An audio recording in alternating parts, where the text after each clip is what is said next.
We're going to show you guys a quick review of how to use the IdleSmart system.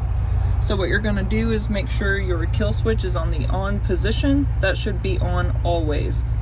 The only time this will be off is if you're in the shop for maintenance. So make sure the kill switch is on.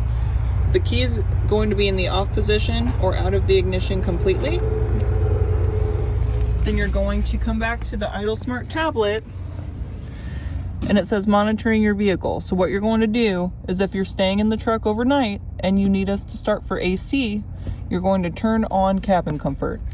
It'll turn green and it's going to start the truck automatically to blow the AC or the heat if you don't have a bunk heater, and will keep you comfortable throughout the night.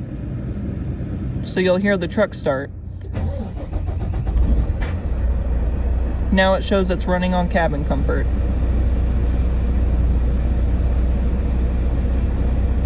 The only time you won't turn on cabin comfort is if you're going to use your bunk heater. And then it will automatically shut off when it's done running and it reaches temperature. And we'll do that as needed throughout the night to keep you comfortable.